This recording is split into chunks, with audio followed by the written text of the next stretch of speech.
Carla, hay noticias aquí en Estados Unidos, en Missouri, es cerca de San Luis, una de las ciudades más importantes, o la ciudad más importante del estado. En un suburbio de Missouri que se llama Ferguson, el pasado sábado murió un joven de 18 años, afroamericano, Michael Brown, que estaba desarmado en unos enfrentamientos con la policía. Hay una población mayoritariamente negra en esa zona de Missouri y ha habido nuevos disturbios en los últimos días a raíz de lo ocurrido.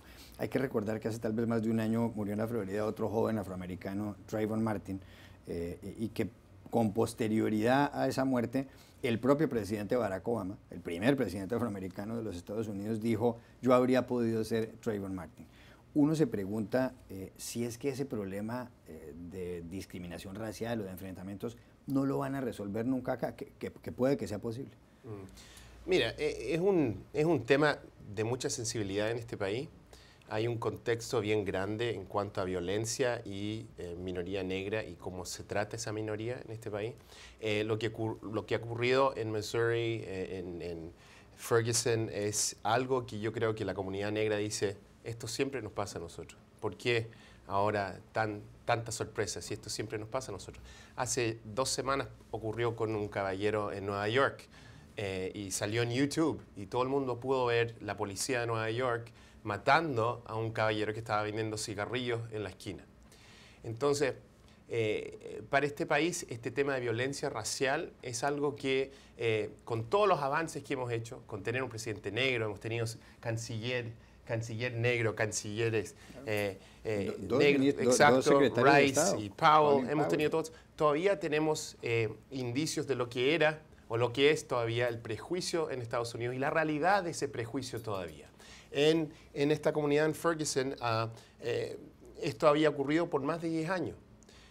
Han habido protestas en contra de la policía por mucho tiempo. La gente estaba alegando en contra de la policía por mucho tiempo.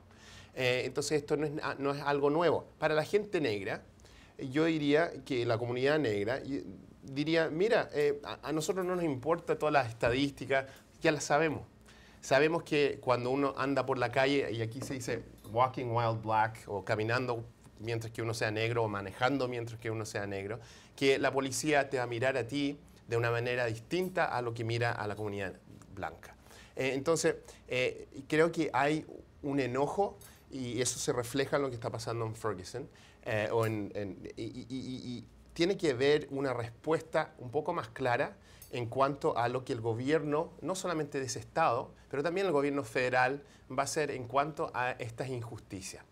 Dentro de un contexto mayor, dentro de los cambios demográficos de este país, esto es súper importante porque el país se está convirtiendo en un país donde las minorías son la mayoría. Entonces esto más y más va a ser más y más relevante.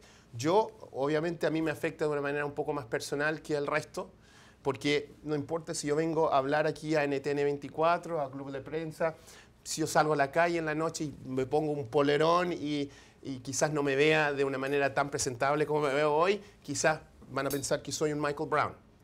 Esa es la realidad de este país y tiene que mejorar. Hemos mejorado bastante, pero todavía tenemos que hacer algunas cosas para mejorar aún.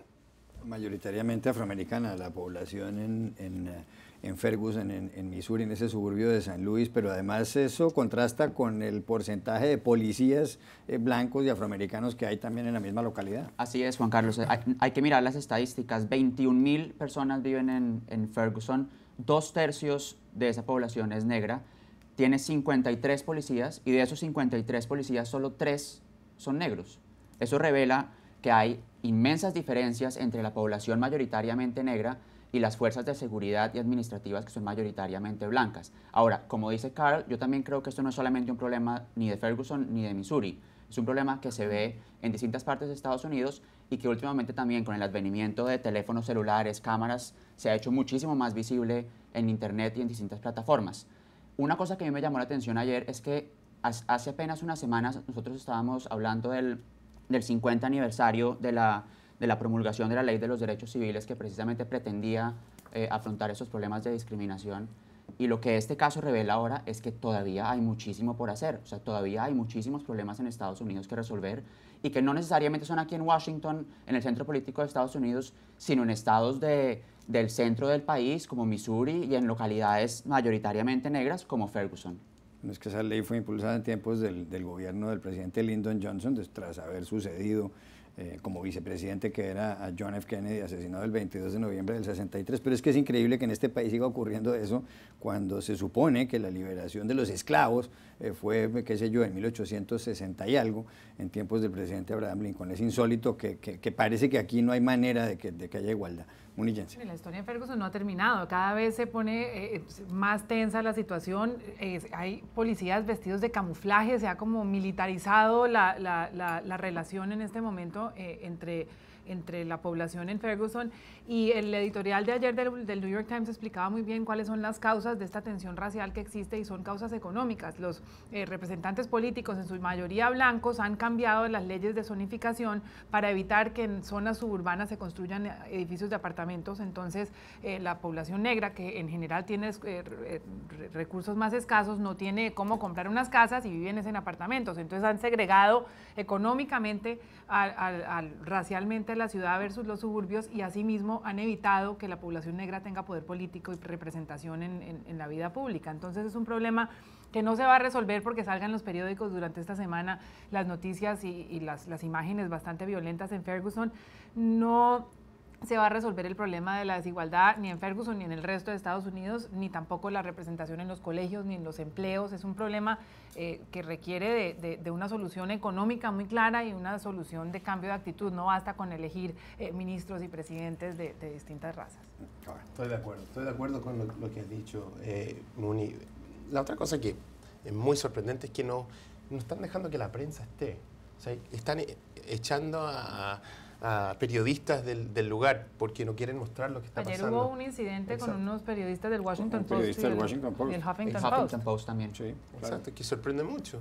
Wesley Lowery, un redactor del Washington Post, que estaba filmando dentro de un McDonald's lo que estaba ocurriendo allí, la tensión que había, y los policías lo molestaron bastante, tanto que el director del periódico, Martin Barron, tuvo que salir por las redes sociales y decir que esto era un asalto a la libertad. Yo lo que quisiera ver es qué va a pasar también después, porque ese tema seguramente en 2 semanas mucha gente estará hablando de eso y pasará casi que al olvido como lo de Trayvon Martin. Entonces hay que tratar de que el tema siga vigente. Pero hay campañas que están empezando ahora por el social media también, y en universidades predominantemente negras como Howard, una campaña que se llama Don't Shoot Me, no me dispare.